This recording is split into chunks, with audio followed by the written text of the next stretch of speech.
dagaalada markay bilowdeen anaga ciyaal ahaa iskoolkan dhiganay and it was the worst day. Sometimes it's fun ciyaal ataa maanta iskool ma jiro lagu dhahay dagaalka way dagaal bilowday guriga joogna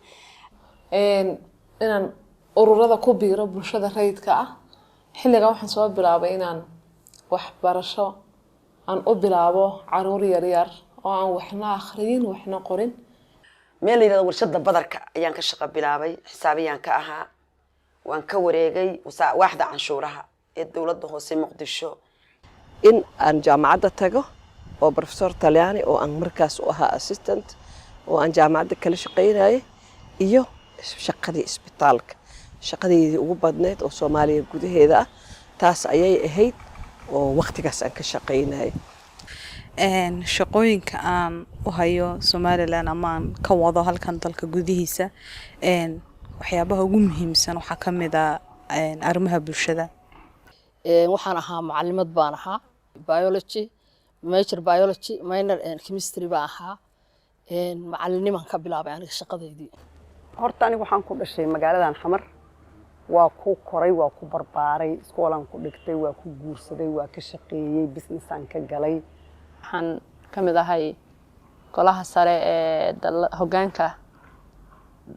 ururada dhalinyarada Soomaaliland ay ku midoobeen oo Soomaaliya la yiraahdo Canada waxaan ku noolaa muddo aad u far badan ilaa 1987 halkaas oo aan shaqooyin kala duwan aan ku soo qabtay markaa ka bacdi ayaa aan waxaan noqday minister January 28keedii lagu magacaabay jagadan amniga aad u sugnaa cabsi ma jirin macnaha waxa aad rabto inaad qabato meel walba ku qaban kartay adigoon wax cabsi ah iyo wax ilaala ah iyo waxba u baahneen isbitaalka habeenkii waxaan gali jirnay wardiye saqdhaxa yaan isbitaalka joogi jirnay waqtigaas aad ka bixi jirtay macnaha waxay ahayd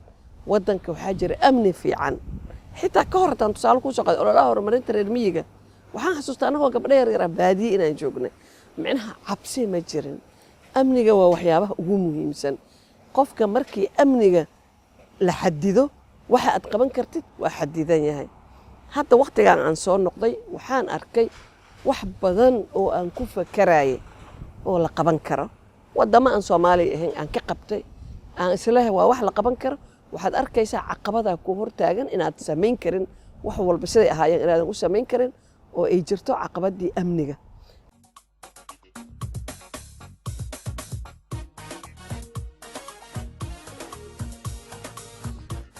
And immediately after the fun, she put us to work.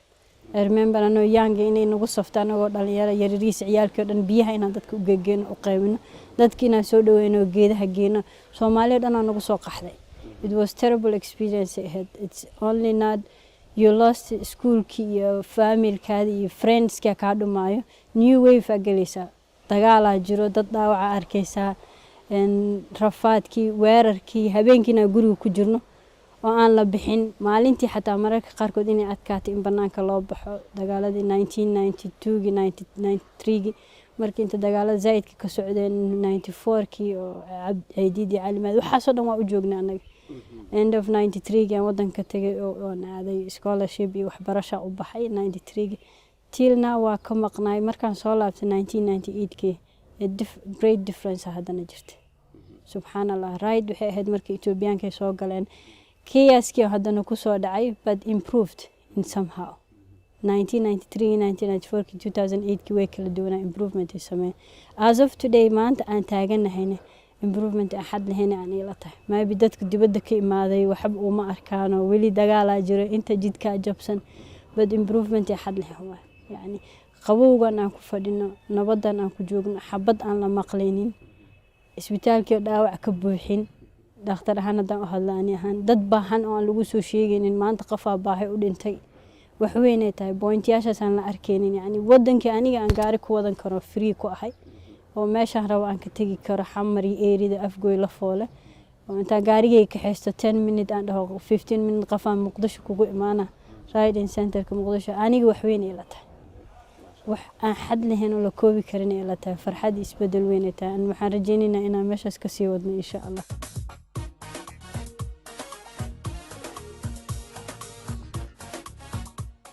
Puntland markaan soo aaday waxaa dhacday halkaan aan imi garoowe puntland markaas dugsiyo sare ma lahayn dugsi sare ma lahayn waxaa jiray dugsiyo sare alwaaxa ayaa jiray iyo dugsiyo carabi ku baxa oo qaar carab masaariya dhigto qaar soomaali dhigto laakiin carabi ku baxa ayaa jiray public schoolskana waaba la deganaaba oo dadkii refujiga ah oo xamar ka soo qaxay iyo gobollada kale ka soo qaxay ayaa deganayd waxaa dhacday marka dugsiga sare Gambool baa halkaan maxay ahayd la deganaa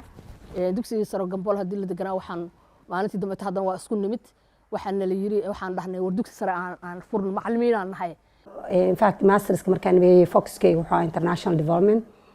khaas ahaan gender and development markasta waxaan rabay inaan Afrika ku soo noqdo aan maaragtay hamigaygu ahaa khaas ahaan Soomaaliya inaan dib ugu soo noqdo dadkii wax bartay oo Soomaaliyan kamid ahaa marka in wadankii dib u dhiskiisa aan ka qayb galo nabadeyntiisa aan ka qayb galo marka ilaa iyo October 2000 ilaa iyo laga gaarayay January 2014 shaqooyin kala duwan baan qabtay mar waxaan u shaqeeyay international organization la yiraahdo Diaconia ilaa 2006 haddana UNDP baan shaqo ka bilaabay 3 sano ilaa 2009kii ka bacdina urur la yiraahdo FAWES Soomaaliya FAWES markii la soo gaabiyo oo la yiraahdo Forum for African Women Educationalists chapterkiisa Soomaaliya ayaan Pan African Organization ayaan asagana 3 sano u shaqeeyay 2009kii ayaan waxaan u soo wareegay wasaaradda waxbarashada baan u soo wareegay wasaaradda waxbarashada markaas waxaa joogay muxuu ahaa ninkii Juxa baa joogay ayaan ku soo wareegay aniga waxa la ii dhiibay department oo waxa la sameeyay oo horumarinta waxbarashada gabdhaha ah ayaa la sameeyay marka waxa la yiri maadaama ay Faadumo ay dugsi sare ka soo wareegtay يعني قف uga experience badan gabdho iyo waxbarasho ma jirto aniga la ii dhibay meesha departmentigii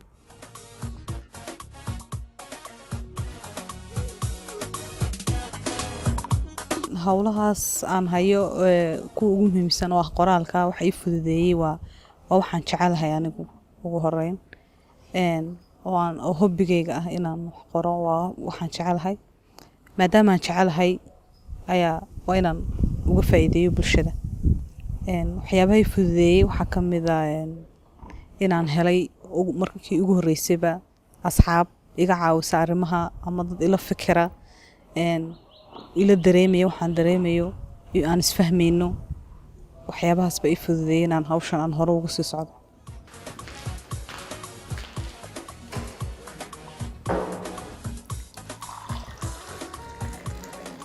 marka waxaan ku biiray civil society-ga ama ururada bulshada rayidka ah waxaan hawla bilaabay urur dhalinyaro on barnaamijyo fara badan aan ka soo qabanay oo dhammaan ku saabsan sidii dhalinta horumarkooda wacyigooda hamigooda iyo hiigsigooda kor loogu qaadi lahaa ayaan ka soo shaqeynayay in muddo ah ilaa hadda tiibaa soo socotay oon maanta ku dhex jira oo kolbo albaab kale ii furayso kolbo jaranjaro kaloo kasii sareysa aan uga gudbaya ilaa maantana aan ku jira oo maanta badanka hawlaha kale mutadawacnimada aan qabto shaqadayda aan ka shaqeeya ay tahay sidii dumarka loo horumarin lahaa nafahooga dhaqaalahooga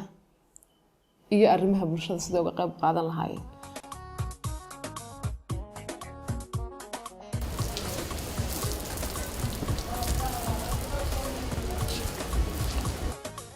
shirka artaan imid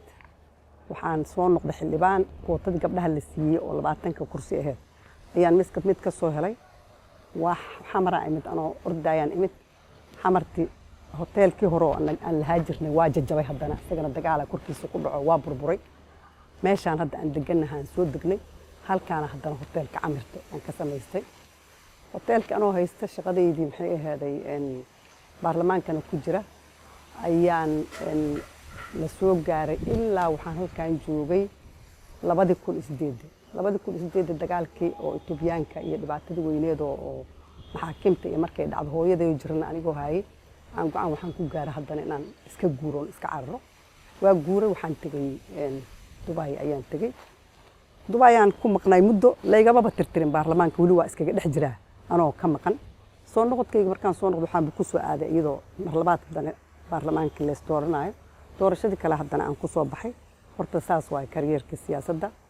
ilaahay wuxuu xugumiyey inaan soomaaliya dib ugu soo laabto oon ku soo laabto dowr ka duwan dowrkayga dhakhtarnimada oon ku soo laabto anigoo ilaahay ii gartay in aan ka qayb noqdo dadkii go'aamada gaaray ama golihii wasiirada inaan ka mid noqdo marka ma sahlanayn waxay ahayd sanadkii 2010kii dhammaadkiisii ilaa sanadkii 2011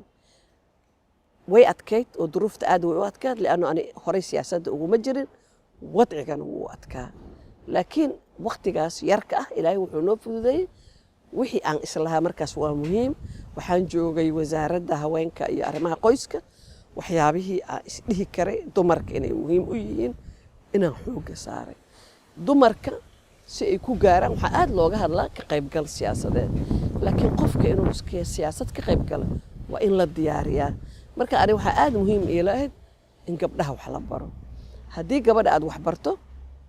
waxaad u diyaarisay jid markaas waa jidkii ay siyaasad ku aadi lahayd kuraas fara badan oo kala nooca ayaan baarlamaanka dhexdiisa ka soo qabtay tan ugu muhiimsan waa hadda taan haayo oo ah dib u eegista muxuu ahaa dastuurka guddiga guddoomiye inaan ahay ayaa ugu importantiisa ilaa hadda wixii aan soo qabtay intaas waa waxbarashadaydii waa siyaasadii waa ganacsigii laakiin waxaan idinka iloobay inaan hooyo ahay inaan xaas ahay aniga markaan yaraa hooyaday waxay aad u jeclayd inaan wax barto hooyaday ayada fursad tii aniga aan helo kale ma helin laakiin waxay heshay fursad ilaa elementaar inay dhigato iskoolaadka talyaaniga oo macnaha xoogaa carabi iyo xoogaa talyaani ayay taqaanay marka waxaan arki jiray hadda markaan analyze gareeya hooyaday habkii ay ii diyaarinaysay waxaan dareemayaa riyadii ayada ay xaqiijin weysay inay i aragto aniga dhexdeyda ka aragto waxaan xasuustaa hooyaday anigoo yar oo 5 sano jira oo dugsi dhigto laakiin xataa weli biramada la isoo qorin gurigay waxay ku bari jirtay carabiga ugu horreey aan barto macallinkaba baranin carabiga ugu horreey aan barto jumla ismiya iyo jumla ficliya khabar iyo mubtada ficil iyo faacil hooyaday iyadoo intaas ana waxaas aqaana yaa iskoolka biramada la igay elementariga macnaha inaan aad wax u bartay aad xoogga u saari jirtay marka waan xasuustaa macnaha mar kasta waxay jeclayd Soomaaliya culture jiray gabdhaha markay madaxa soo qaadaan waa la guursan jiray gabdho badan ma heli jirin fursad hooyaday waxay aad iigu guubaabin jirtay inaan wax barto ilaahay ka sokow haddayna ahayn hooyaday qofka aan ahayna maanta ma ahaadeen meesha aan gaarayna ma gaareen marka role modelkayga ayaday ahayd in odagayga aad iyo aad oo iigu gacan qabtay noloshayda horumarka ay gaarto ama mid ganacsi ha noqoto ama mid siyaasadeed ha noqoto ama mid waxbarasho ha noqoto kulli igu dhiirigeliyey oo yacni nin Soomaaliyeed oo noocaasaba uusan badnaynba aad iyo aad yacni weligiis qalbi jab igu ridin wax kastoo aniga aan suubiyo go ahead waa samay kartaa orod meesha ka carar hooyaday taas waxyaabaha ugu waaweyn oo dhiirigeliyey oo waxaan ahay ilaahay ka sukow sheeb gareeyay waa hooyaday su'aal ma lahan anoo yar 8 sano 9 sano aan la shaqeynay isbitaalka aan la joogay aan arkay aan fiirinay si dadku caawinayso annagoo yaray nagu soo tarbiyeysay in ummadaada wax la siiyo in dadkaada wax la qaybsado oo aan kaliya wax lahaanin soo iyada ahayd qofkii meesha maanta jooga isoo gaarsiisay oo aan ka yani hiigsanayo in iyada amal ma gaarinay aan u dhawaado xataa cidda ugu horeysay horumar noqotay ama role model noqotay waa hooyadii macaan haddayna iyadoo barbaaran haddayna i dhiirigelin haddayna iyaga odhan waad qaban kartaa fadhiga ka kac baro shaqee soco hiigso riyo ma gaadhin marka waa the first person role model ah hooyaday intaa kadib marka laga soo baxo xagga hooyaday oo aan wax qofka ugu horeeya uguna dambeeya role model ah waxaa jira dad fara badan oo role model ah waxaa ka mid ah umul muuminaat baa ka mid ah ilaahay raalliha ka ahaado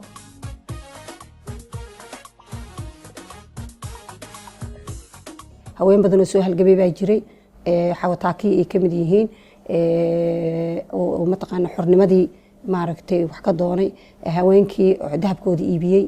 maaragtay haddana recognition fara badan kama aysan helin waa intii ku horeysay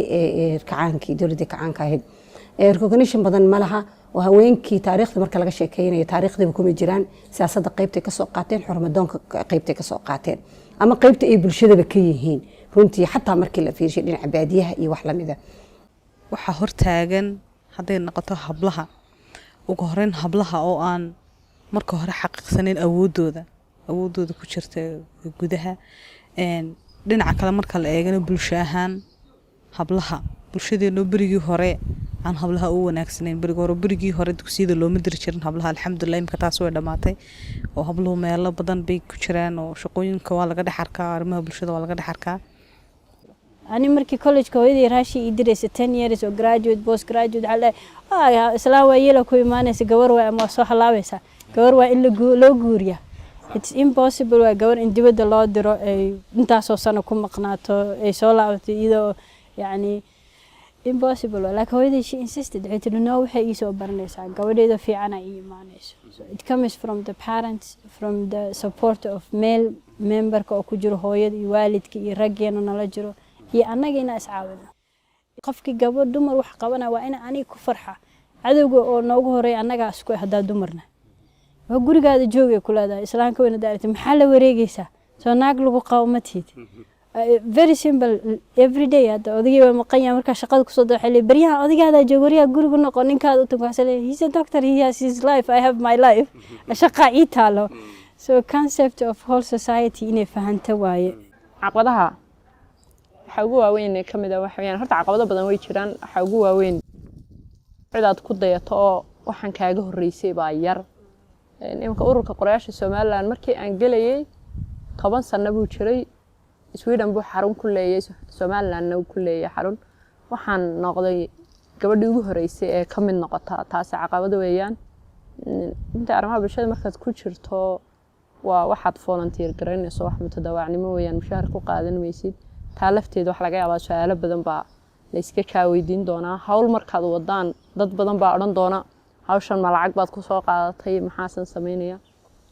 laakiin labadii system baa kala gedisan systemna wuxuu ahaa system dawlad weyn oo xoog leh ku fadhido oo hogaaminaysu ahaa oo maaragtay xataa la diidayo waxa gabadha culayska ku ah waxa gabadha ka hor imaanaya waxa gabadha diidaya aan la diidi karin waxay ahayd dawlad power leh xaqqa xuquuqda gabadhuna ay banaanka miiska saaran tahay ayay ahayd iskooladii hadday noqoto jaamacadii hadday noqoto shaqadii dawladda hadday noqoto suuqyadii hadday noqoto businesskii hadday noqoto waxay lahaayeen xorriyad aad iyo aad maaragtay u weyn waxa way gabadhii wax barateen wax ma waayi jirin iyadoo inay isreebto mooyaane cid reebaysa ma jirin dhinaca kale waxaa jira dhaqan Soomaaliyeed ma aha dhaqan islaamik waa in la kala saaraa wax waa wax Soomaali waxna waa wax islaam dhaqanka oo gabdhaha hadda reebo waa dhaqan mid Soomaalida qaas u ah oo ah gabar waxaas dumar baad ka tahay lagu leeyahay xitaa micnaha arrimaha qaarkood maxaa ku soo dhaxgalay dumar baad ka tahay يعني وكلتشر سومالية لأنه إسلام إنا إنهم وحن كفهمنا نبي الله محمد عليه الصلاة والسلام مالنتي يعني وقعت كيت وأصحابتي أيديين هذا الكيس أنا مقلن صلح الحديبية ومسلمة ونقضي وحويدي حلكي ومسلمة كانت لجوبة بادئ مركل لكن لا هو حس جبرت كتة هي وحس كمل جلهدي ودقن الصوماليات ودقن كيني جيل جرها markii geel jirihii diin ma ahayn kii waa jira laakiin hooyo xilliga joogtay naag inay taliso way ku adkeed so I think at least 60% they getting population kan deganahay way accept gareynayaan yani inaan woman ah oo leaderkooda ah alxamdulillah yani improvement 23 years hooyo arkayeen haddii hooyo arki lahayn oo woman oo leader 23 years it will be more challenging maanta aan inta maada leader u noqdo way ku adkaa lahayd insha Allah gabdhaha naga dambeeya waa u fududaan doontaa waxaa kaloo jirta dhaqan diinta islaamka oo ayadana si qaldan loo adeegsaday oo si qaldan markii loo adeegsaday gabadha loo tusay waxan inay dambi tahay macnaha waa la yaqaanaa wixii dambi ah iyo waxaan dambi ahayn laakiin qofka muslimka haddii wixii lagu cabsi geliya waa inuu gadaal u istaaga marka caqabadahaas oo badan oo isku biiray ayaa gabdhaha hortaagan mushkilad kala dumarka haysataa waxa weeyaan inta aanay siyaasadda iman ama aanay arrimaha bulshada ama waxa aanay ka qayb galin iyaga laftooda waxa ku yara jirta cabsi baa ku yara jirta waxaan inay doontaan inay ka qayb galaan hadii halgankaas uu iman lahaa iyaga uu ka iman lahaa rabitaankaas wax badan baa saxmi lahaa marka improvement way sameynayaan ha yaraado socodku soconaya ha yaraado halkay haydeen isbedel weyn dhaco marka dadka aan la dhiil gareyn waa dad hooyada la dhiil gareyn jira yani guddiga hadday noqoto deegaanka hadday noqoto dariskii marka network ee hooyo sameysa jira xiriir laalma kala maarmo geedkan aan fadhino kala la fadhiistaa dadkii quraca la fadhiisanaysa hooyaday odayaasha la shiraysa deegaanka aniga ilama shiraysa hooyaday ula shiray cunugay ii arkaan waa dhalinyartay leeyihiin habarta markay timaadaan la hadleynaa adeer anaa jooga ani la dhiil gareed ay baantay may hooya ila hadlisi so the challenge of being young taasay ku dhib badan tahay laakiin my generation iyo dhalinyaradii hooyo waxaan ugu nasiib badanahay iyaday arkeen oo dumar ah oo leader ah marka ani way ila qabsadeen dhalinyaradii oo age-kayga ahaa iyo kuwa iga yaraa iyo kuwa waxyar iga roonaay they respect waxay ii siinayaan yani respect weyn ii siinayaan inaan leaderkooda ahay Soomaalidu dhaqan bay lahayd dhaqankii Soomaalida jira ka ugu weyn waxyaabo kale way jiraan caqabado kale dhaqanka ugu weyn waxa weeyaan ka qabiilka ama habka ay Soomaalidu wax u qaybsato tusaale ahaan maanta haday gabadh istiraahdo waan sharaxanahay ama dawladda hoose aan sharaxanahay ama waxaan sharaxanahay baarlamaanka waxa laga yaabaa waa hooyo gabadhaasi reer bay ka dhalatay reerna way u dhaxaysaa labadii reer bay ku dhex dhimanaysaa marka reerkii ay ka dhalatay wuxuu leeyahay dee orad reer baad u dhaxday iska soo sharax kii ay u dhaxdayna wuxuu leeyahay reer baad ka dhalatay labadii bay ku dhex dhimanaysaa caqabada ugu weyn ee gabdhaha hortaagan ay meel ka gaaraynin waa mujtamaca qabaliga mujtamaca Soomaaliga waa mujtamac qabiil ah qabiilka waxa u tirsan ninka ragga qabiilka kursigiisa gabar inay qaadato diyaar uma xildhibaan gabar inay qaadato diyaar uma wax ka dhumo u arkaa kursiga wasiirnimo qabiilada waliba Soomaaliya powerful ka ah qabiilada isku wada xoog maaha Soomaaliya laga ma yaabo gabar inay qaadato matalaada siyaasadeed kursiga qabiilka wuxuu leeyahay aniga gabar ima matalays marka waxa lagu qasban yahay in qabiilka nin rag ah loo keeno asagoo ay ka dhasheen boqolaal gabdhood oo aqoon-yahan ah oo hogaamiyayaal ah laakiin maanta waxa yimid system ah gabadha si kastoo aqoon u leedahay iyo si kastoo wax u barato waxa weeye waxaan ku base gareysanahay waxa weeye muxuu ahaa 4.2 waxa weeye qabaa'il weeye oday baa maartay oday baa wax la weydiinaya 4.5 baan ka wadaa oday dhaqameed baa wax la weydiinaya odaygii Soomaaliyeed oo oday dhaqameedka ahaa gabar ma rabo gabar baarlamaan gasho ma rabo gabar wasiirad noqoto ma rabo gabar wax noqoto ma rabo waxa weeye wuxuu ku leeyahay wiilkii baa taagan gabadha xaga u socotaa si horta wiilasha waxa la wada siiyay dhibaatada kale jirtay mararka qaar iska soo horjeeda waxa weeyaan tusaalahan Soomaaliland doorashooyin fara badan baa ka dhacay ilaa 2003 up to now waxa la odhanayaa gabadhii markay isa soo sharaxdo ama nimankii soo sharaxaan cidda ugu badan ee doorashada codaysa waa dumar cidda ugu badan ee codka hesha waa rag cidda codka ugu yar hesha ama aan helin waa dumar waxa la isweydiisan mararka qaarkood war idinkiiba ugu badan oo dumare maxay imanaysaa caqabadan ah inayna dumarkii soo baxeen wali qabiilkiiba meel walba ku jira markay gabadhi soo baxdo qof walba xunay hayay in adeerkiiba raba inuu golaha dawladda hoose ku soo baxo inuu maayar noqdo inuu baarlamaanka noogu biiro kadibna qabiilku waa ka ugu weyn ilaa iyo hadda oo maanta la joogo oo dawladda xataa transitional ay ka baxday ama ha noqoto dawlad goboleedyada ee hadda jira Puntland Jubaland South West other emerging waxa galmudug dawladeeda kulli dhamaan markaad eegtid waxaad arkaysaa dawladaha oo dhan oo sameysmay in aysan gabdhihii rool badan siyaasadii aan laga siin percentage-ku inuu aad ugu yar yahay dawladii dhexe oo federaalka ahaydna sidaas oo kale baarlamaanka percentage-ga gabdhaha loo qoondeeyay oo wadaca constitutionalka inaysan helinin kabineetka markii la yiraahdana the most aan helen inay tahay 2 wasiir 10 wasiir markay ahaydna laba aan helin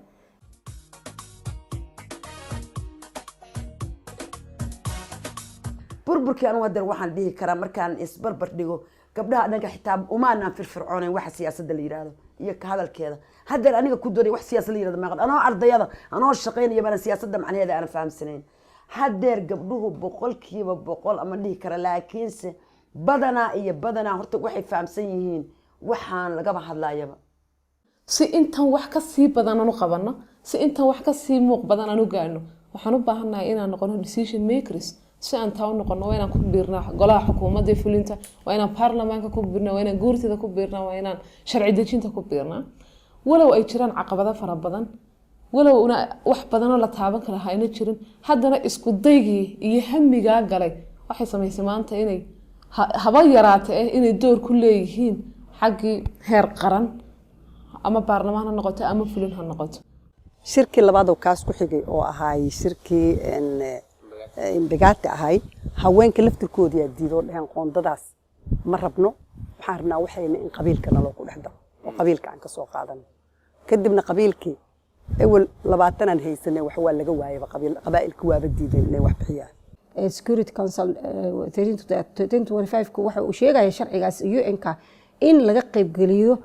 part of it noqdaan processkaas dhan oo nabadeynta ah oo inay agreementyada inay gabdhuhu ka qayb galaan si gaara haweenkana in loo eego dhibaatadooda iyo protection sidii loo siin lahaa laakiin inay ka qayb galaan not only anaga victims ma nihin waa survivors wey ayagu waa role waxay leeyihiin active role bay siyaasadda ku leeyihiin iyo nabadeynta haddaan haweenka qondo la siin oo dastuurka loogu dhigan qondo laawanku waa 50% wax ka badan waaye xuquuq intay raggu leeyihiin in la eg hadaysan in ka badan hadaysan lahayn in la egay leeyihiin marka hadaysan dhaqan noqonin oo aan dadka la barin in gabadha walaasha oo mataqaana adiga asaaga inta adiga xaq leedahay haddaan dadka la barin oo qondo jaal lagu bilaabin waxaan isleeyahay way sii cariiriyoobaysaa waa sii dhibaatoobi doontaa waxaan isleeyahay haddii la hadda axzaab ha la galo oo xisbiga laftirkiisa markii la gelayo aan lagu heshiin meeqa ii qoondaynay haweenku aysan dhihin imisaad ii ogoshahay inaan xisbiga ka dhex qaato haddaysan haweenku dhihin xataa adoo la shaqaynayso oo mashxaradiisa waxba lagu siinaynin marka waxaa loo baahan yahay in dhaqanka haweenku inay 50% iyo wax ka badan yihiin xaqna ku leeyihiin dalkan inta raggu ku leeyahoo kaleeto dhaqankaas tartiib in jiilka cusub jiilka hore xoogaa waa culays si loo dhacsiiyo laakiin jiilka cusub in la dhacsiiyo markii laga soo tago burburkii dhibaatada ugu weyneed waxay ku dhacday haweenka iyo caruurta haddana waxaa jiray ilaa dhowr iyo toban waxaa isugu yimid maaragtay shirarkaas oo maaragtay nabadeyn ahaa haweenka mar walba lagama soo qayb geliyo waxaa dhici karta hal ama labo token camal ah in maaragtay la geliyo oo la yiraahdo waxa ka soo qayb galay laakiin siday u badan tahay raggi unbaa isu imaanaya distractionka dadka sameeyeen ayaga u badnaayeen markii ay haweenka ay noqotana inaan laga qayb gelinin inay ayagu nabadii qayb inay ka qaadan karaan waxaan arki jiray oo aan aad uga xumaan jiray badanaa dumarka shaqo kasta way qabtaan ayagaa ka shaqeey arrimaha bulshada meel walba iyagaa taagan intii wadanka burburay wax walba iyagaa qabanaya laakiin marka la imaado miiska wareegsan ee go'aamada lagu qaadanayo way ka maqan yihiin go'aankaas ayna waxba ka ogeyn ayna wixii lagu soo qorsheeyay ayna ogeyn yaa la soo qaadanaya ayadaana laga rabaa berri inay fuliso micnaha waxaan ka wadaa Puntland xilliga hadda ugu fiicanta waxaan ka wadaa waxa weeye awal wasiirada gabdhaha marar baa la waayi jiray oo ku-xigeenka marar baa la waayi jiray oo agaasimayaashu waa yaraayeen very rare bay ahaayeen hadda waxaad moodaa one step in kor loo kacay because laba wasiir baan hadda maraynaa afar agaasimaa jira gabadh wasiir ku-xigeen baa jirta gabadha beeraha joogta gabadha caafimaadka joogta gabadha joogta maxaa la dhahaa wasaaradda haweenka joogta adigu 4 ilaa 5 maxay ahayd wasiir ku-xigeen oo gabdhaha baa jira dhinaca doorashooyinka Puntland haddaan wax yar ka hadlo runtii haddii review la sameynayo constitutionka waxaan aad u jecelnahay inuu noqdo lensiska ama okiyaalaha aan qaadanayno inay noqoto lensiskii genderka si haweenkii loo tixgeliyo consenskooda iyo interestiga gender consenska loogu daro dimuqraadiyeynta hadday noqoto ama ha noqoto systemka dhan oo federalismka oo hadda la rabo in la sameeyo runtii aad iyo aad ayaan taas aan ugu hanweynahay mustaqbalka haweenka Soomaaliland waxaan arkayaa inuu mustaqbal aad u qurux badan oo wanaagsani oo ka horeeyo bulshada waxa laga saadaaliyaa inteeba aqoontooda iyo heerkooda waxbarasho gaarsiisan yihiin maadaama uu hadda baranayo tiradii dumarkii waxbarashada tagay mustaqbalkooda waxaan arkayaa inuu mustaqbal badan oo fiican oo wanaagsan uu ka horeeyo cid ay ku daydaan oo ugu horeeyay goobaha siyaasadda ganacsiga wax kasta inay hadda jiraan